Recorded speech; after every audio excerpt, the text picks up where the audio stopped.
जय हिंद दोस्तों। आप सभी का स्वागत है हमारे यूट्यूब चैनल जी के स्टडी में।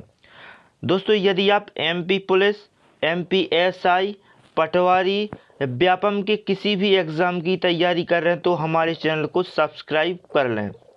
दोस्तों, आज हम पढ़ने वाले हैं मध्य प्रदेश का सामान्य ज्ञान, जिसमें हम पढ़ेंगे वस्तुनिष्ठ प्रश्न होंगे हमारे, और वो प्रश्न होंगे जो किसी न किसी परीक्षा में लगातार पूछे जा रहे हैं। तो चलिए बिना समय गवाए वीडियो को शुरू करते हैं। और आज का पहला सवाल आपकी स्क्रीन पर। मध्य प्रदेश के किस जिले को आंवला जिला घोषित किया गया है? तो ये 2021 के पेपर में टपकने वाला प्रश्न है, किसी न किसी परीक्षा में ये सवाल पूछा ही जाएगा। मध्य प्रदेश के किस जिले को आंवला जिला घोषित किया गया है? जबलपुर, नरसिंहपुर, पन्ना, दतिया। तो दोस्तों, इसका सही आंसर है पन्ना। पन्ना जिले को आंवला जिला घोषित किया गया है।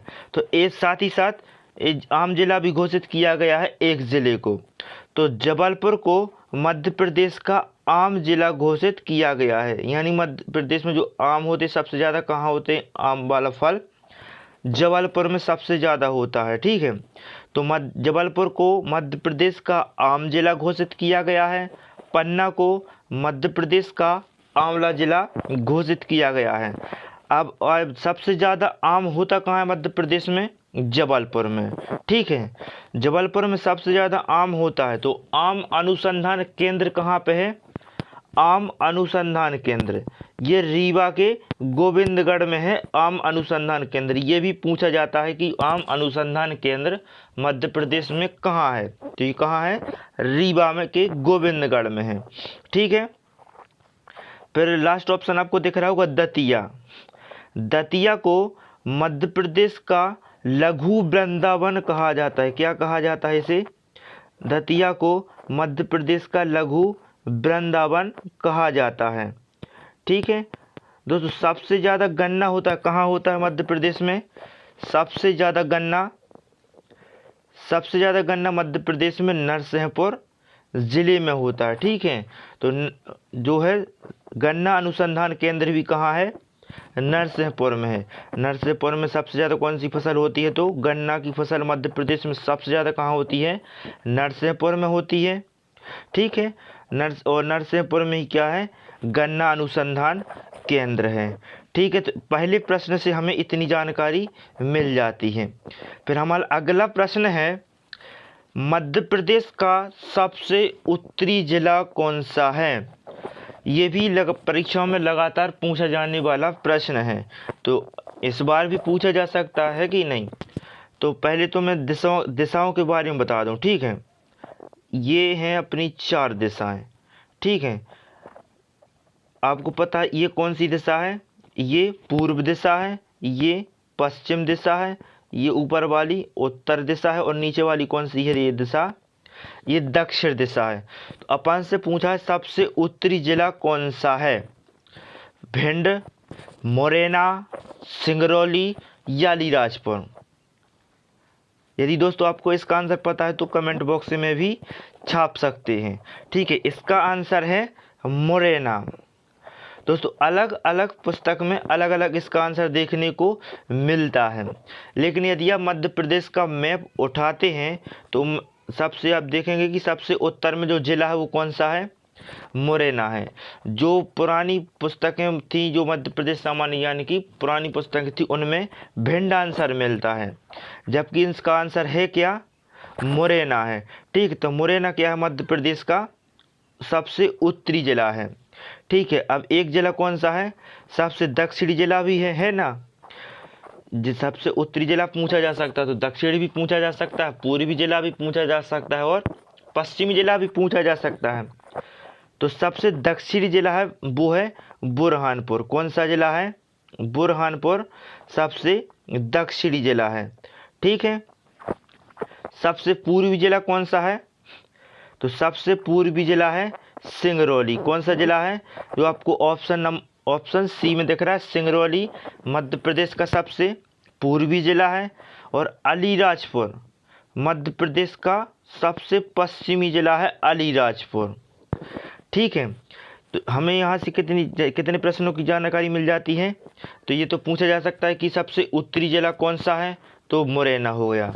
सबसे दक्षिणी जिला पूछे तो बुरहानपुर। सबसे पूर्वी जिला पूछे तो सिंगरौली।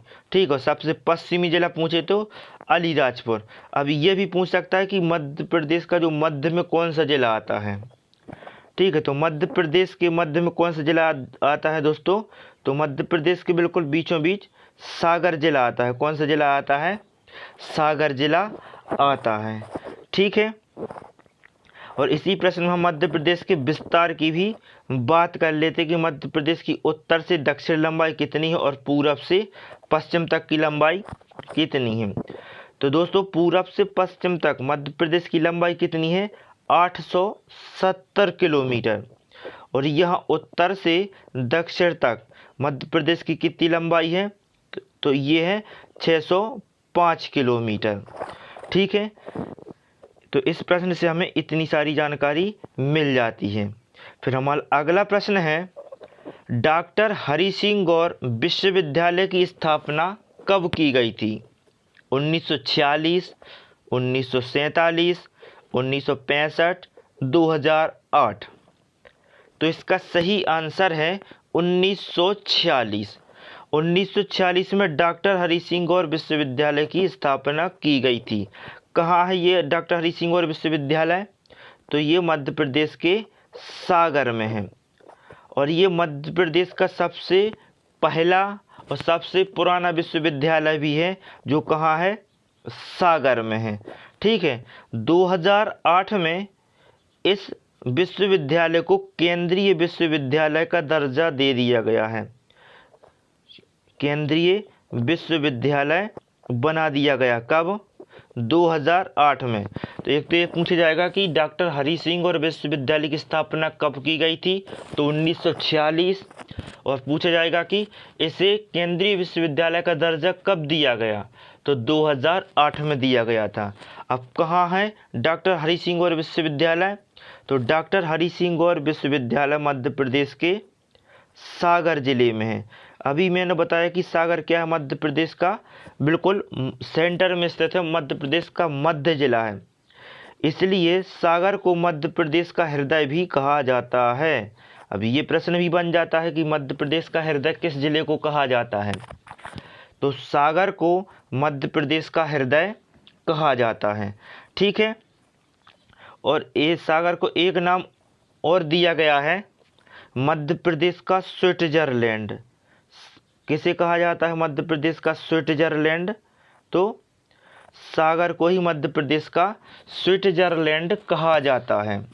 ठीक है दोस्तों, सागर में क्या है, लाखा बंजारा झील। आपने देखा होगा जो सागर में जो बड़ा तालाब है उसका नाम क्या है, उस तालाब का, उसका नाम है लाखा बंजारा झील, जो 11वीं शताब्दी की झील है। कौन सी, लाखा बंजारा झील 11वीं शताब्दी की झील है। और सागर में आपको पता होगा मध्य प्रदेश का सबसे बड़ा अभ्यारण्य भी है। कहाँ, सागर में मध्य प्रदेश का सबसे बड़ा अभ्यारण्य कौन सा है दोस्तों, तो नौरादेही। आपने नाम सुना होगा, नौरादेही अभ्यारण्य। ये मध्य प्रदेश का सबसे बड़ा अभ्यारण्य है। इसका क्षेत्रफल कितना है, 1194 वर्ग किलोमीटर। तो एक बार ये क्षेत्रफल पूछा गया है और ये तो लगातार पूछा ही जाता है कि मध्य प्रदेश का सबसे बड़ा राष्ट्रीय अभ्यारण्य कौन सा है। तो कौन सा है अभ्यारण्य मध्य प्रदेश का सबसे बड़ा अभ्यारण्य, नौरादेही अभ्यारण्य सागर में है और इसका क्षेत्रफल है 1194 वर्ग किलोमीटर। तो इस प्रश्न से हमें इतनी जानकारी मिल जाती है। फिर हमारा अगला प्रश्न है, मध्य प्रदेश की सांस्कृतिक राजधानी किसे कहा जाता है, सिंगरौली को, पचमढ़ी को, जबलपुर को या भोपाल को। तो इसका सही आंसर है जबलपुर। जबलपुर को मध्य प्रदेश की सांस्कृतिक राजधानी कहा जाता है। ठीक है, सिंगरौली को मध्य प्रदेश की ऊर्जा राजधानी कहा जाता है। ठीक है, पचमढ़ी को मध्य प्रदेश की ग्रीष्मकालीन राजधानी कहा जाता है। ठीक है, ग्रीष्मकालीन राजधानी किसे कहा जाता है, पचमढ़ी को, ठीक है, मध्य प्रदेश की ग्रीष्मकालीन राजधानी कहा जाता है। सिंगरौली को मध्य प्रदेश की ऊर्जा राजधानी कहा जाता है। और भोपाल को क्या है, प्रशासनिक राजधानी है भोपाल। तो मध्य प्रदेश में जो शासन चलता है कहाँ से चलता है, भोपाल से ही चलता है, ठीक है। तो भोपाल क्या है, मध्य प्रदेश की प्रशासनिक राजधानी है। जबलपुर सांस्कृतिक राजधानी है। और पचमढ़ी ग्रीष्मकालीन राजधानी। और सिंगरौली क्या है, मध्य प्रदेश की ऊर्जा राजधानी है, ठीक है। तो इस प्रश्न का सही आंसर तो हमारा क्या हुआ, जबलपुर मध्य प्रदेश की सांस्कृतिक राजधानी है, ठीक है। तो इस प्रश्न से हमें मध्य प्रदेश की राजधानियों के बारे में पता चलता है। फिर अगला प्रश्न है, असीरगढ़ का किला कहाँ है। ये है बिल्कुल छपने वाला प्रश्न, हर परीक्षा में छपता है। कोई भी पेपर उठा के देख लो आप, आपको ये प्रश्न देखने को मिलेगा कि असीरगढ़ का किला कहाँ है। बुरहानपुर में है, मांडू में है, अशोकनगर में है, या फिर अनूपपुर में है। तो आप ये वाला प्रश्न बिल्कुल छाप के रखना। इसका सही आंसर है बुरहानपुर में। असीरगढ़ का किला कहाँ है, मध्य प्रदेश के बुरहानपुर जिले में है। बुरहानपुर को जिला कब बनाया गया था मध्य प्रदेश में, तो 2003 में मध्य प्रदेश को खंडवा से अलग करके, बुरहानपुर को खंडवा से अलग करके मध्य प्रदेश का जिला बनाया गया था। किस जिले से अलग करके बनाया गया था, बुरहानपुर को खंडवा से अलग करके बनाया गया था। कब बनाया गया था, 2003 में इसे जिला बनाया गया था। और बुरहानपुर में ही क्या है, असीरगढ़ का किला है। और अभी मैंने बताया था कि बुरहानपुर मध्य प्रदेश का सबसे दक्षिणी जिला है। और बुरहानपुर को गंजेड़ियों का स्वर्ग कहा जाता है। ये भी टपकने वाला प्रश्न है। बुरहानपुर को गंजेड़ियों का स्वर्ग कहा जाता है। क्या कहा जाता है दोस्तों, तो बुरहानपुर को गंजेड़ियों का स्वर्ग कहा जाता है। सबसे ज़्यादा गांजा होता कहाँ है, खंडवा जिले में होता है। लेकिन सबसे ज़्यादा गांजा पीते कहाँ के लोग हैं, बुरहानपुर के जिले के। तो इसलिए बुरहानपुर को गंजेड़ियों का स्वर्ग कहा जाता है। ये भी परीक्षा में टपकने वाला प्रश्न है, ठीक है। तो बुरहानपुर के बारे में हमें इतनी जानकारी मिल जाती है, क्या क्या, बुरहानपुर मध्य प्रदेश का सबसे दक्षिणी जिला है, ठीक है। यहाँ क्या है, असीरगढ़ का किला है, ठीक है। बुरहानपुर को गंजेड़ियों का स्वर्ग कहा जाता है। और 2003 में, कब, 2003 में इसे खंडवा से अलग करके जिला बनाया गया था, ठीक है।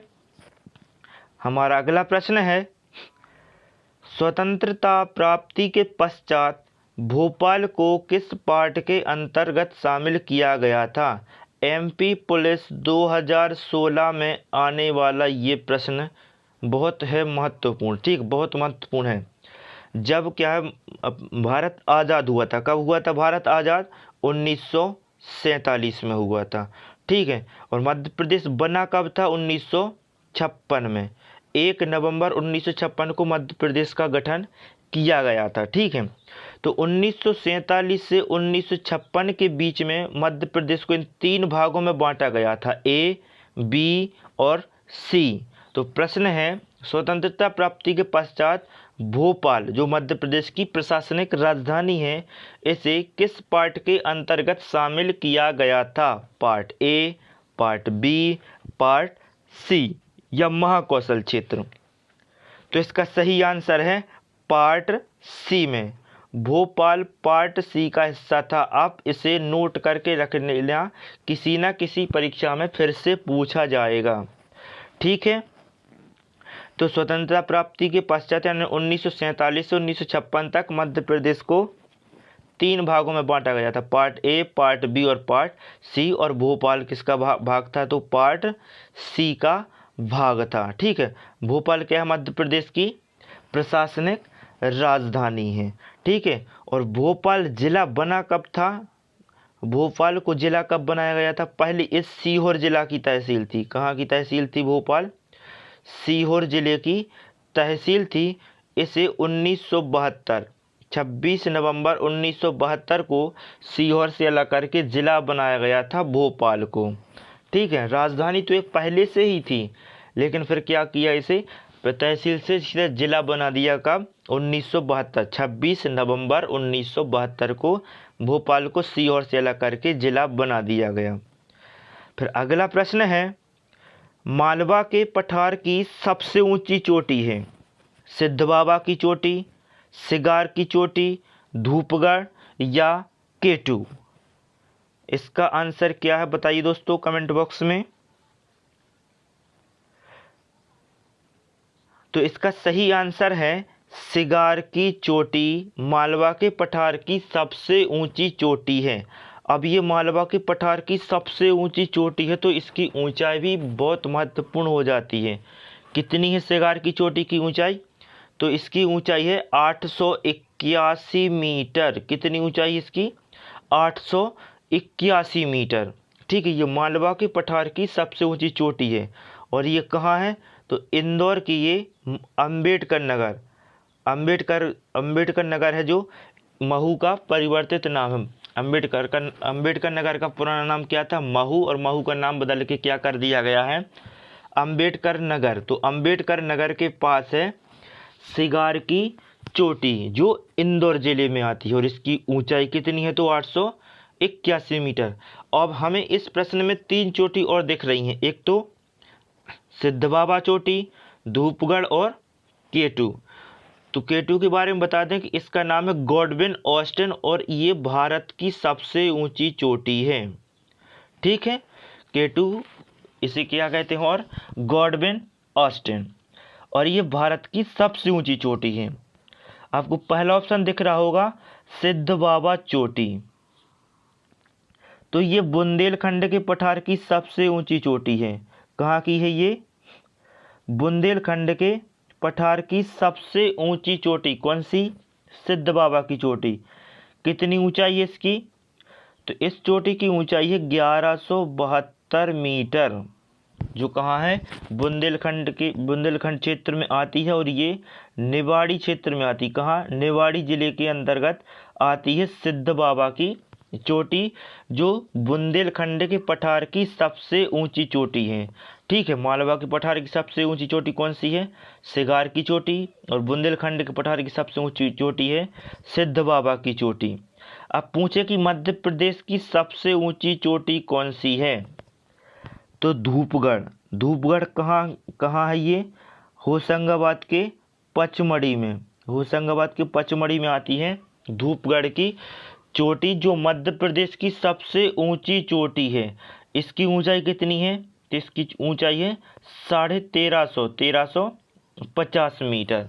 ठीक है, तो 3 चोटी कहाँ है ये? सिद्ध बाबा चोटी, सिगार की चोटी और धूपगढ़ चोटी। ये कहाँ है? तीनों चोटियाँ मध्य प्रदेश में है। धूपगढ़ पचमढ़ी में है, सिगार की चोटी मालवा इंदौर में है, जो मालवा के पठार की सबसे ऊंची चोटी है। सिद्ध बाबा चोटी निवाड़ी में है, जो बुंदेलखंड के पठार की सबसे ऊंची चोटी है। सिद्ध बाबा की पर्वत चोटी की ऊंचाई कितनी है? 1172 मीटर। और सिगार की चोटी की ऊंचाई कितनी है? तो इसकी है 881 मीटर। ठीक है, तो इस प्रश्न से भी हमें बहुत सारी जानकारी मिल जाती है। तो हमें पढ़ाई ऐसे ही करनी है, यानी उसमें जो 3 विकल्प दिए हैं उनके बारे में भी पता होना चाहिए। ठीक है, अगला प्रश्न है, किस दिन सूर्य कर्क रेखा पर लंबवत होता है? तो दोस्तों आपको पता होगा कर्क रेखा के बारे में। कर्क रेखा को क्या कहते हैं?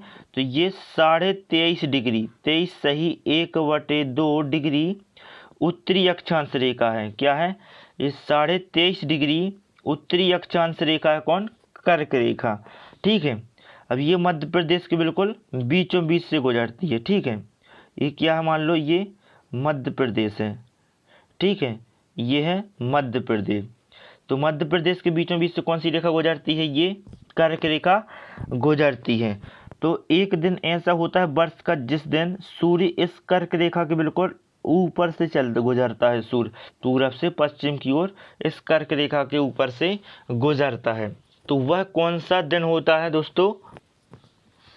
तो वह दिन होता है 21 जून। इस प्रश्न का सही आंसर है 21 जून। आपको पता है कि मध्य प्रदेश में गर्मी कब होती है?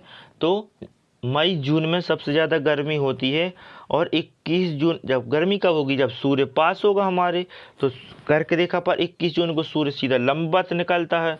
और मध्य प्रदेश में क्या है, सूर्य जब सीधा निकलेगा यहाँ तो गर्मी होगी ना, तो कर्क रेखा ही मध्य प्रदेश में गर्मी होने का कारण है। सबसे ज़्यादा गर्मी होने का कारण क्या है मध्य प्रदेश में, तो कर्क रेखा ही है। ठीक है, क्योंकि कर्क रेखा पर 21 जून को सूर्य लंबवत होता है।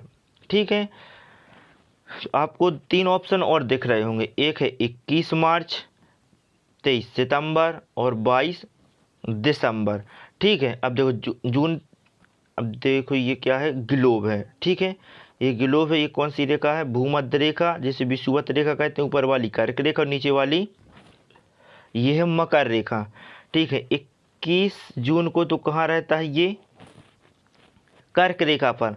फिर इसके 3 महीने बाद कहाँ आएगा, ये नीचे साइड आएगा मकर रेखा पर, इसमें भूमध्य रेखा पर, विषुवत रेखा पर कब 3 महीने में आ पाता है, फिर यहाँ लंबवत होता है। तो जून के बाद जुलाई, अगस्त, सितंबर, तो 23 सितंबर को कहाँ होता है, ये भूमध्य रेखा पर लंबवत होता है। फिर सितंबर के बाद नीचे फिर आएगा 3 महीने में, तो सितंबर, अक्टूबर, नवंबर, दिसंबर, तो 22 दिसंबर को ये मकर रेखा पर लंबवत होता है। कहाँ होता है, ये मकर रेखा पर लंबवत होता है। ठीक है, और 21 मार्च को कहाँ होगा ये, फिर दिसंबर से देखो जनवरी, फरवरी, मार्च। ठीक है, फिर 21 मार्च को ये फिर ऊपर जाएगा, तो ये फिर भूमध्य रेखा पर आएगा। तो भूमध्य रेखा पर कब होता है ये लंबवत, 21 मार्च और 23 सितंबर को, 22 दिसंबर को मकर रेखा पर और 21 जून को कर्क रेखा पर लंबवत होता है।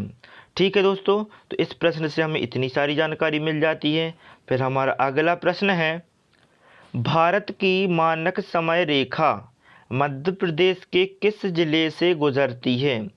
जो भारत की मानक समय रेखा, ये मध्य प्रदेश के मात्र एक ही जिले से गुजरती है, और वो जिला कौन सा है, रीवा, सीधी, सिंगरौली, जबलपुर। तो इसका सही आंसर है सिंगरौली। भारत की जो मानक समय रेखा है कौन सी, 82.5 डिग्री, 82 सही 1/2 डिग्री पूर्वी देशांतर रेखा, ये भारत की मानक समय रेखा है। ठीक है, और ये मध्य प्रदेश से होकर गुजरती है, और मध्य प्रदेश के सिर्फ एक ही ज़िले से गुजरती है, वो कौन सा है, और सिंगरौली जिला है। अब पूछा जाएगा आपसे कि मध्य प्रदेश का जो मानक समय है कहाँ से लिया गया है। जो मध्य प्रदेश का मानक समय है वो जबलपुर रेलवे स्टेशन से लिया गया। कहाँ से लिया गया है, जबलपुर की रेलवे स्टेशन से लिया गया है मध्य प्रदेश का मानक समय। ठीक है, और दोस्तों देखो, सबसे अभी बताया था मैंने सिंगरौली के बारे में कि सिंगरौली मध्य प्रदेश का सबसे पूर्वी जिला है और अलीराजपुर सबसे पश्चिमी जिला है। ठीक है, अभी यहाँ से निकलती कौन सी, 82.5 डिग्री पूर्वी देशांतर रेखा। ठीक है, तो कुछ देशांतर रेखा और निकलेंगी है ना मध्य प्रदेश के बीचों बीच से ऐसी। तो आपको पता होगा 2 देशांतर रेखाओं के बीच कितने समय का अंतर होता है, तो 2 देशांतर रेखाओं के बीच 4 मिनट का अंतर होता है। कितने का अंतर होता है, 4 मिनट का अंतर होता है 2 देशांतर रेखाओं के बीच। फिर क्या होता है, तो यदि सिंगरौली में कितने बजे हो, फिक्स 6 बजे हो सुबह के। ठीक है, कितने बजे हो, फिक्स 6 बजे हो, तो यहाँ कितने बजे होंगे, यहाँ यदि 6 बजे सूर्य उदय होता है तो यहाँ कितने बजे दिखाई देगा, तो सबसे पहले तो सिंगरौली में ही दिखाई देगा, क्योंकि सूर्य कहाँ से निकलता है, पूरब दिशा से ही निकलता है। सिंगरौली हमारा सबसे पूर्वी जिला है, तो सिंगरौली में ही निकलेगा क्या, सूर्य सबसे पहले सिंगरौली में निकलेगा, फिर सिंगरौली के बाद में कहाँ दिखाई देगा, ये अलीराजपुर में। तो यहाँ पे अंतर है 34 मिनट का अंतर है। कितने मिनट का अंतर है, 34 मिनट का अंतर है। कहाँ से, सिंगरौली और अलीराजपुर के समय में। यदि यहाँ 6 बजे सूर्य उदय होता है तो यहाँ कितने बजे दिखाई देगा, यहाँ 6:30 बजे के लगभग दिखाई देगा सूर्य। कहाँ, अलीराजपुर में, जो हमारा सबसे पश्चिमी जिला है। ठीक है दोस्तों, तो इस प्रश्न से हमें इतनी जानकारी मिल जाती है। और आज का हमारा अगला प्रश्न है, 2011 की जनगणना के अनुसार मध्य प्रदेश का सर्वाधिक जनसंख्या घनत्व वाला जिला है। ये भी 2017 में पूछा जाने वाला प्रश्न है। जिन्होंने MP पुलिस का फॉर्म डाला था, 2017 में पेपर दिया था, तो उनको पता हुआ कि ये वाला प्रश्न क्या है। 2017 में MP पुलिस में आया था कि मध्य प्रदेश का सर्वाधिक जनसंख्या घनत्व वाला जिला कौन सा है। भोपाल, इंदौर, डिंडोरी, छिंदवाड़ा। तो इसका सही आंसर है दोस्तों भोपाल। भोपाल का जो जनसंख्या घनत्व सबसे ज़्यादा है, ठीक है। सबसे कम जनसंख्या घनत्व कहाँ का है, डिंडोरी का है, ठीक है। अब जनसंख्या की बात करें तो सबसे ज़्यादा जनसंख्या कहाँ की है, तो इंदौर जिला सर्वाधिक जनसंख्या वाला जिला है। सर्वाधिक जनसंख्या घनत्व वाला जिला कौन सा है, भोपाल। और न्यूनतम जनसंख्या घनत्व वाला जिला कौन सा है, डिंडोरी है, ठीक है। जनसंख्या घनत्व का मतलब तो आप समझते हो कि क्या है। तो यानी वहाँ के लोग क्या है, पास पास रहते हैं, यानी 1 वर्ग किलोमीटर में। ये क्या है, 1 वर्ग किलोमीटर क्षेत्रफल है, 1 किलोमीटर लंबाई, 1 किलोमीटर चौड़ाई। तो इस क्षेत्रफल में बहुत सारे आदमी रहते हैं, ठीक है, बहुत सारे लोग रहते हैं। तो यहाँ क्या होगा, जनसंख्या घनत्व ज़्यादा होगा। तो ऐसा कहाँ है, भोपाल में है। तो भोपाल मध्य प्रदेश का सर्वाधिक जनसंख्या घनत्व वाला जिला है। इंदौर सबसे ज़्यादा जनसंख्या वाला जिला है। डिंडोरी सबसे कम जनसंख्या घनत्व वाला जिला है। सबसे कम जनसंख्या घनत्व कहाँ का है, डिंडोरी का। और छिंदवाड़ा क्षेत्रफल में सबसे बड़ा जिला है। काय में, क्षेत्रफल की दृष्टि से मध्य प्रदेश का सबसे बड़ा जिला कौन सा है, छिंदवाड़ा है, जो जबलपुर संभाग के अंतर्गत आता है। तो दोस्तों आज पढ़े हमने 10 प्रश्न जो परीक्षा की दृष्टि से बहुत महत्वपूर्ण है। आज नहीं, हम रोज हो जो हम 10 प्रश्नों को ही डिस्कस करेंगे। और यदि आपको आज का हमारा वीडियो पसंद आया है तो वीडियो को लाइक करें और चैनल को सब्सक्राइब करना तो बिल्कुल भी ना भूलें। और अपने सभी दोस्तों के साथ इस वीडियो को शेयर करें, ताकि जो परीक्षा की तैयारी कर रहे हैं और घर बैठे कर रहे हैं तो उनको कोई परेशानी ना हो, ठीक है। तो दोस्तों वीडियो को शेयर करना बिल्कुल ना भूलें। यदि आप हमारे चैनल पर पहली बार आए हैं तो आपको वीडियो के नीचे रेड कलर का जो बटन दिखाई देगा उस पर जाकर के चैनल को सब्सक्राइब कर लें और बेल आइकन को प्रेस कर लें, ताकि जैसे ही मैं कोई नया वीडियो अपलोड करूंगा तो उसका नोटिफिकेशन सबसे पहले आप